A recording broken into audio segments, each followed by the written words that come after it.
And what's the name of your piece and what led you to write it for this My event? piece was titled Guns v. Dicks. It's like the Supreme Court thing, you know. And Holly invited me to be part of this piece and told me that it was about gun violence and it was named Under the Gun, etc., etc. So I'm a monologist and I think about that, folks. And so I thought about it and I heard this sentence that said, people are confusing their dicks with their guns. Or it might have been, people are confusing their guns with their dicks. You see how that goes. So I started there and then I went down the little path. Sure. So my name's Tara Godomsky. I'm an actor and a writer, and really happy to be part of the guilds that form the Women's Coalition here. I wrote a piece called Treadmill, which is a screenplay for a short film, which I hopefully will make. And it's about people who disagree on gun control, finding some common ground in their humanity. Hi, my name is Suzanne Smith and I wrote a piece called Men Who Love Women. And what led you to write this piece? Well, tragically, my cousin had a child that found a gun without the safety on in his wife's purse, and he shot himself in the head. He was 3, and in that same week, about 7 other toddlers in Houston had done the same thing or shot their neighbor or something. And I was going to write about that, but then I was like, no, I want to write about who these people, some of these people, not everybody in Houston, you know, that I was talking to at the time. They were saying these crazy things, and we know these people. It's about a woman who. It's pretty provocative. It's about a woman who is in love with a man who's unavailable, who penetrates her with his gun because he can't get an erection because he's on medication for being bipolar, but they've let him have a gun, you know. Not saying that people bipolar can't have a gun, but you know, it's just something that came out of my imagination. And she also thinks Donald Trump is really, really sexy, and she thinks that men that are like, you know, violent and aggressive and masculine are sexy. And I think we all have that in us somewhere, like this kind of like, you know, thing, and not to that extent. But anyway, that's what I wanted to write a piece.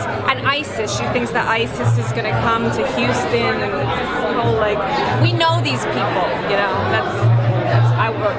Oh, thank you. Thank you. Thank you for having me. Thank you. You know, I've just been really frustrated by the growing problem of gun violence in our country. All the mass shootings, the shootings in schools, the fact that no place is safe, the fact that children today grow up doing active shooter drills, things I never did in elementary school.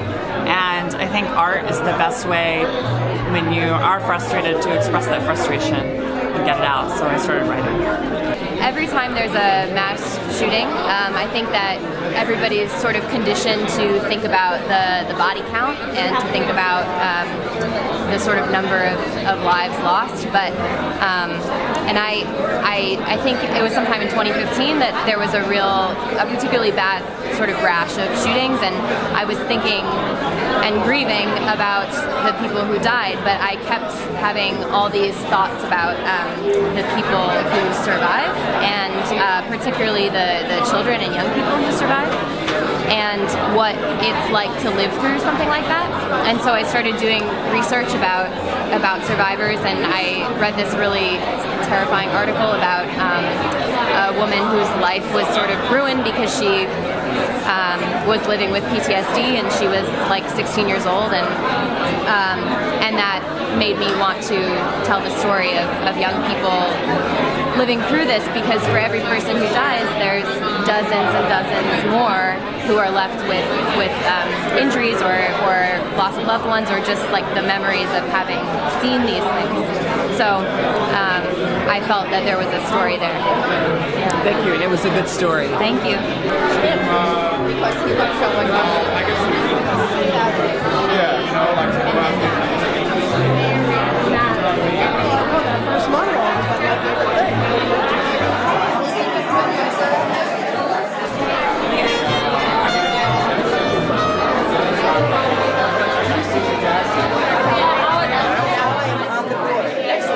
Congratulations. I had a very similar conversation in a small town in Pennsylvania where I was staying, and it was really bothering me because I wanted to find, I was sort of so angry with this conversation I had with this other woman, and I kept thinking, she's not a bad person. I want to find out why she thinks the way she does.